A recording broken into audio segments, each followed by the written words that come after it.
თბილისის დროით 18 საათია თქვენ უყურებთ Star Viziers და უსმენთ Star FM-ს. ახალ ამბებს ლევან ინასარიძე გაგაცნობთ საღამომშვიდობისა. დღეს საქართველოს დამოუკიდებლობის დღეს აღნიშნავს. საზეიმო ღონისძიებები მიმდინარეობს რუსთაველის გამზირზე. საღამოს 8 საათამდე დედაქალაქის მთავარ მაგისტრალზე განლაგებულია სხვადასხვა სახელმწიფო უწყების მიერ მოწყობილი კუთხეები. იფინება სამხედრო ტექნიკა, ტარდება კონკურსები და შეჯიბრებები. დამოუკიდებლობის დღესასწაულზე გათვალისწინებულია ავია-შოუს ელემენტებიც.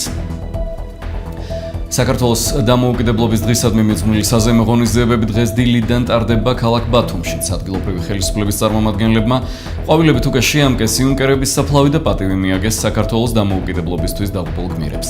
ანბანის კოშკთან კი დილიდან სამხედრო ტექნიკაა გამოფენილი. 6 მაისის პარკში დაგეგმილია სპორტული და გასართობი ღონისძიებები. საქართველოს პრეზიდენტმა გიორგი მარგველაშვილმა თანამოქალაქეებს საქართველოს დამოუკიდებლობის დღე თბილისის თავისუფლების მოედნიდან დღეს მიულოცა. პრეზიდენტმა საქართველოს დამოუკიდებლობის მოსაპოვებლად ბრძოლის ხანგრძლივ ისტორიაზეც ისაუბრა და გაიხსენა ყველა ის ადამიანი და საზოგადო მოღვაწე, ვინც მნიშვნელოვანი წვლილი შეიტანა ჩვენი ქვეყნის დამოუკიდებლობის მოპოვებასა და განვითარებაში.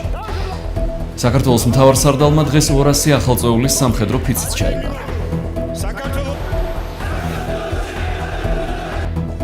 ჩვენ კეთს ვიხრით იმამუშვილის წინაშე, ვინც თავისი სიცოცხლით, თავისი მუშაობით, თავისი შემოქმედებით განხადა შესაძლებელი დღევანდელი თავისუფალი დამოუკიდებელი საქართველო.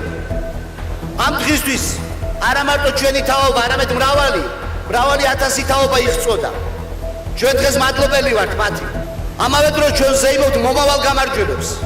იმიტომ რომ დღეს აქ მდგომნი და ჩვენი შთამომავალიც ჩვენი ქვეყნის დიდ გამარჯვებებს მოესწრებიან ჩვენი ქვეყნის სიძლიერეს, გამთლიანებას, კიდევ უფრო გაერთიანებას. სრულიად საქართველოს დღევანდელ დღეს ულოცავს ქვეყნის პრემიერ-მინისტრი. ირაკლი ღარიბაშვილის თქმით, ქვეყნის დამოუკიდებლობის დაცვა ხელისუფლების უპირველესი მოვალეობაა. პრემიერმა იმედი გამოთქვა, რომ საქართველო გამთლიანდება. მე მჯერა, რომ ჩვენ საფხაზ და ოს ძმებთან ერთად ვიცხოვრებთ ერთიან ძლიერ ქართულ სახელმწიფოში, რომელიც ღირსეულ ადგილს დაიკავებს განვითარებულ და დემოკრატიულ ქვეყნებს შორის. განაცხადა ირაკლი ღარიბაშვილი. დამოუკიდებლობის დღე არის ამავე დროს ჩვენი სახელმწიფოებრიობის დღე. როცა ყველა ერთად უნდა ვაცნობიერებდეთ იმ საერთო სიკეთეს, რაც მოაქვს სამართლებრივ სახელმწიფოს. ამ იდეას შემოძვირფასებულ მრავალი თაობა შეეწირა. მრავალი მათგანის ოცნებად დარჩა მისი ხილვა, ხოლო ჩვენ დღეს გვაქვს პატივი, რომ ვიცხოვროთ დამოუკიდებელ ქართულ სახელმწიფოში. დამოუკიდებლობის დღეს სამშობლოს ავღანეთიდან მოულოცა თავდაცვის მინისტრმა თინა ხიდაშელმა, რომელიც ქართულ სამხედრო ბაზაზე იმყოფება. მინისტრმა იმ გმირების ღვაწლიც გაიხსენა, რომელთაც თავი შესწირეს საქართველოს თავისუფლებას. გილოცავთ საქართველოს დამოუკიდებლობის დღეს 26 მაისს. ზუსტად 1 საუკუნის წინ 1918 წლის 26 მაისს საქართველოს დამოუკიდებლობის აქტში ჩაიწერა შემდეგი სიტყვები.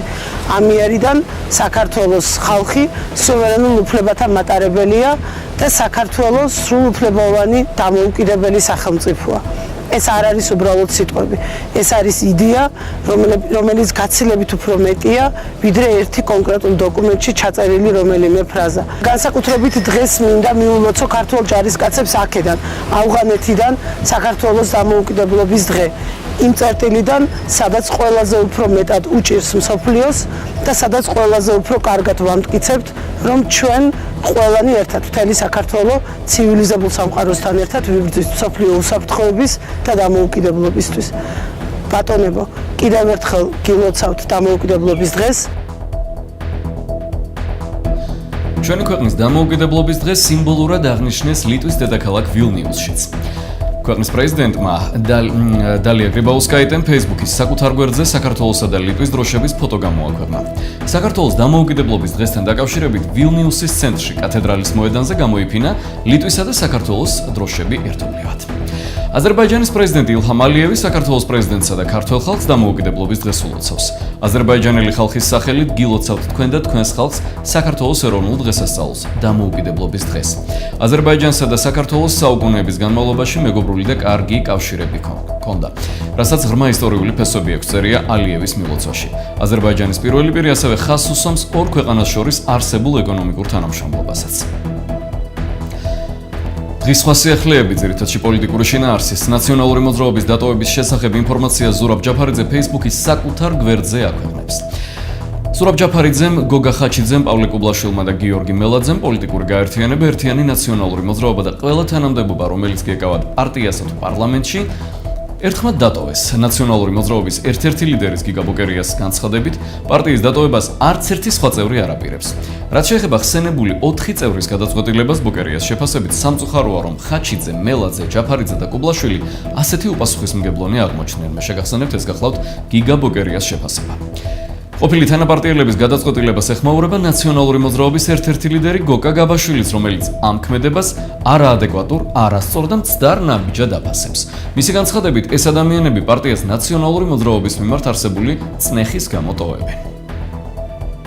ნაციონალური მოძრაობის 4 წევრის მიერ პარტიის დატოვება მოულოდნელი არ აღმოჩნდა საპარლამენტო უმრავლესობისთვის. გია ვოლსკი არ გამორიცხავს, რომ ნაციონალური მოძრაობის ყოფილი წევრები თავისუფალ დემოკრატებთან გაწევრიანდნენ, თუმცა აცხადებს, რომ ამ საკითხზე ჯერჯერობით ინფორმაცია ოფიციალურად არ არსებობს. როგორც კოალიცია ქართული ოცნების დეპუტატმა აღნიშნა, ის ყოფილ ნაციონალური მოძრაობის წევრებთან თანამშრომლობას კატეგორიულად გამორიცხავს. ნაციონალური მოძრაობის 4 წარმომადგენლის პარტიიდან გასვლა პარლამენტში კონფიგურაციას არ ცვლის. გარდა იმისა, რომ უმცირესობის რიგები 4 დეპუტატით მცირდება, საპარლამენტო უმცირესობა მხოლოდ ნაციონალური მოძრაობის წარმომადგენლებით არის ფორმირებული. მისი შემადგენლობიდან პავლე კუბლაშვილის, გოგა ხაჩიძის, ზურაბ ჯაფარიძისა და გიორგი მელაძის გასვლა უმცირესობის დაშლას არ იწვევს. ეს იმ შემთხვევაში მოხდებოდა, თუ კი უმცირესობიდან მათი გასვლის შედეგად ეგრეთ წოდებული დამოუკიდებელი დეპუტატების საერთო რაოდენობა უმცირესობის წევრებზე მეტი გახდებოდა. ამასთან ნაციონალური მოძრაობიდან გასული დეპუტატები ჯერ დამოუკიდებელ ფრაქციას ვერ შექმნიან, რადგან ამისთვის სულ მცირე 6 პარლამენტარის ერთობაა საჭირო. სიახლეები უცხოეთიდან რუსეთმა მასშტაბური სამხედრო წვრთნები დაიწყო. სწავლებაში 250 ავიაგამანადგურებელი, 700 ერთეული სამხედრო ტექნიკა და 12000 ჯარისკაცი იღებს მონაწილეობას. რუსეთში სამხედრო სწავლება ნატოს მიერ სკანდინავიის ქვეყნებში წვრთნების პარალელურად დაიწყეს. ჩრდილოატლანტიკური ალიანსის წვრთნის მიზანს რუსეთთან ახლოს მდებარე სკანდინავიის თავდაცვისუნარიანობის შემოწმება წარმოადგენს. მექსიკაში კი ძლიერი ტორნადოს შედეგად 13 ადამიანი დაიღუპა. BBC-ს ცნობით დაღუპულთა შორის 10 ზრდასრული და 3 ბავშვია. სტიქია მასობით საცხოვრებელი სახლი დაანგრია. ტორნადოს შედეგად განსაკუთრებით ქვეყნის ჩრდილოეთით მდებარე ამერიკის საზღვართან კონკრეტულად შტატი კოაიალა დააზარალა. არიან დაშავებულებიც ადგილობრივი მთავრობის ცნობით არსებობს იმის საფრთხე, რომ მსხვერპლი გაიზრდება. პარალელურად სტიქიას ებრძვიან თავად ამერიკის შეერთებულ შტატებში, სადაც წყალდიდობის შედეგად 3 ადამიანი დაიღუპა, ხოლო 12 დაკარგულია. 33 წლიანი პაუზის შემდეგ ეკვადორში არსებული ვულკანი ამოქმედდა. ის გალაპაგოსის კუნძულების ყველაზე დიდი ვულკანია. ადგილობრივი მედიის ცნობით, ეროვნულ პარკში არსებული ვულკანის ამოფრქვევის შედეგად არავინ დაშავებულა, თუმცა რისკის ქვეშაა ადგილობრივი მცირე რიცხოვანი ტომები.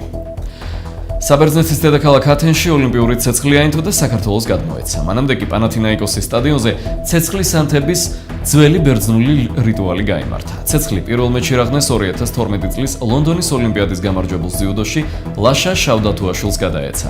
ლაშა შავდათუაშვილმა ცეცხლი მეორე ქართველ მეჩში რაღნეს მარიამ ბოლქვაძეს გადასცა. ცეცხლის ანთებამდე პანათინაიკოსის სტადიონზე საქართველოსა და საბერძნეთის ეროვნული ჰიმნი შესრულდა.